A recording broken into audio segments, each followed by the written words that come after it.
Espaçonave Terra, versão e distribuição Sinapse.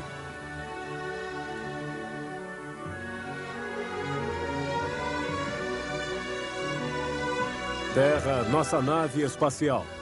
Bem-vindo a bordo para esta viagem de 1 ano em torno do Sol. Estamos aqui. Alcançaremos a estação solstício em 2 semanas. Esta semana, vamos ver como os astros são ligados entre si. O pequeno planeta Mercúrio fica tão perto do Sol que não podemos vê-lo, exceto quando ele se desloca ao máximo, como esta semana. Após o pôr do Sol, Mercúrio tem tempo para brilhar. Mercúrio é o planeta mais próximo ao Sol.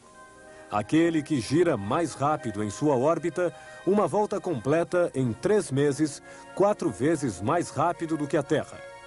Mercúrio deve obrigatoriamente girar muito rápido para ficar em órbita, para contrabalançar a enorme força de atração que o liga ao gigantesco Sol bem próximo. A força de atração do Sol deteve a rotação de Mercúrio em torno de seu eixo e o faz girar bem lentamente em 59 dias, ao invés de um dia como na Terra. Acontece que uma zona de Mercúrio que passou na sombra volta para o Sol porque sua rotação muito lenta faz com que o Sol o agarre. Neste lugar, poderíamos ver o Sol se pôr no horizonte e depois voltar novamente durante alguns dias. Mesmo de dia, o céu fica negro e estrelado porque não existe atmosfera. Não existe ar, não existe céu azul, mas ainda assim, duplos pôr de sol.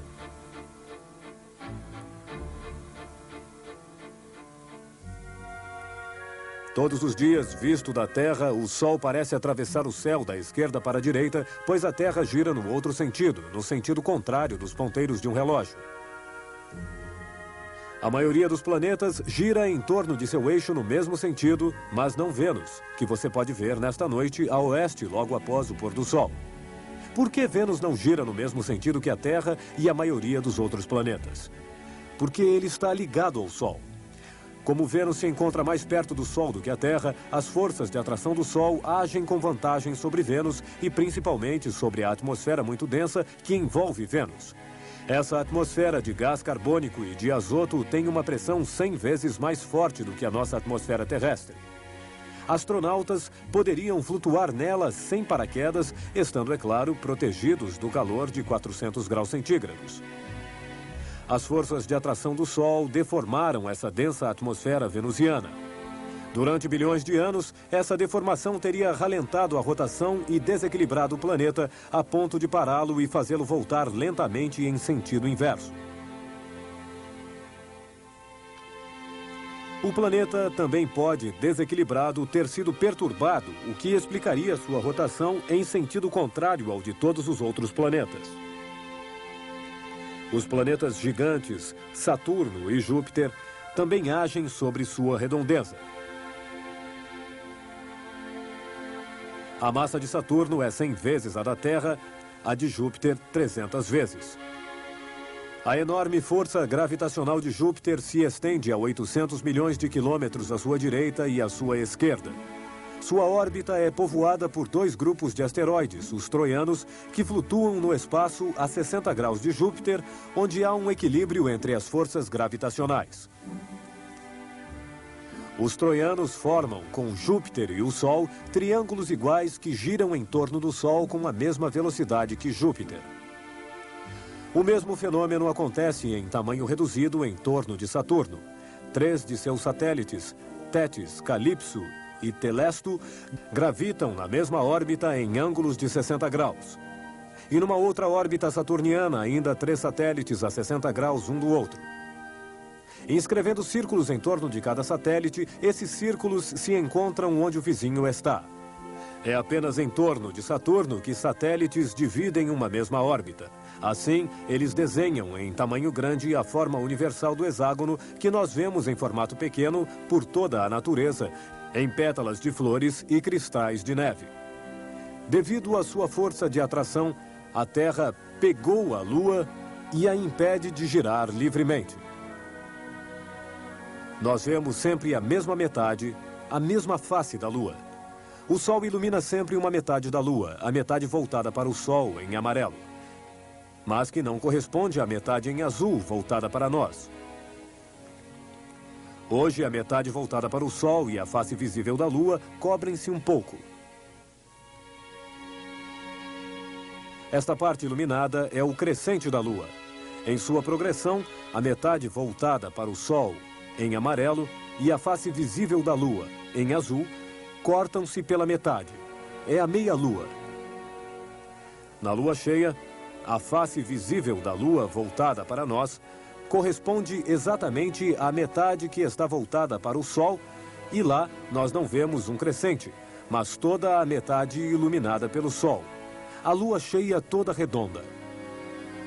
Uma semana mais tarde, é meia-lua. Depois, na lua nova, quando a lua está alinhada com o Sol, este ilumina a face da lua em amarelo, que da Terra nós nunca vimos. A face escondida da lua. Vista da Terra, a lua nos mostra sempre a mesma face. A meia-lua é sempre essa mesma face iluminada em sua metade pelo Sol.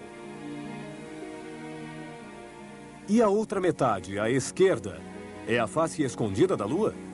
Não. A face escondida da Lua é o lado que fica sempre de costas para a Terra, aqui em branco. Quando você olha para a Lua com binóculos, vê partes mais escuras e mais claras.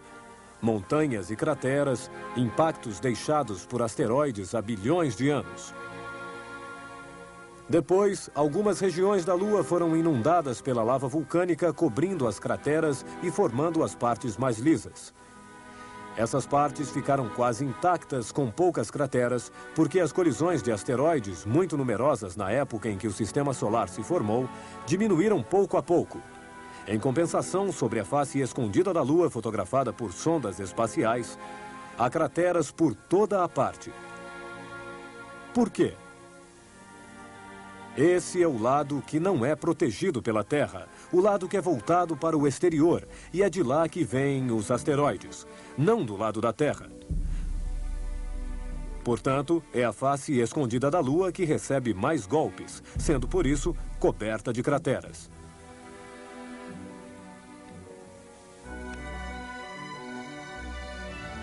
No próximo programa mostraremos como saber em que direção a Terra nos leva em sua órbita. Para olhar quase para frente, você deve sempre ter o Sol à sua esquerda. Em seu percurso em torno do Sol, a Terra gira em torno de seu eixo em 24 horas, de meio-dia a meio-dia, em relação ao Sol. Mas em relação às estrelas, a Terra leva apenas 23 horas e 56 minutos. Devido a esse deslocamento, as estrelas de uma noite a outra deslizam 1 grau para a direita. 1 palmo em uma semana. O Sol também se desloca. Ele parece se atrasar porque a Terra, neste momento, se acelera. Para ter relógios solares tão precisos quanto os relógios, seria preciso substituir a linha direita de sua marca de meio-dia por um 8 alongado, que é o espelho das posições do Sol durante o ano. E a noite, por que existe? Porque nós estamos na sombra da Terra. De dia, esse é o efeito do Sol sobre a atmosfera. Por que então existe luz até na sombra? No espaço, o Sol envia raios em todas as direções. Mas então, por que só vemos alguns raios que os planetas nos enviam? As respostas no próximo programa.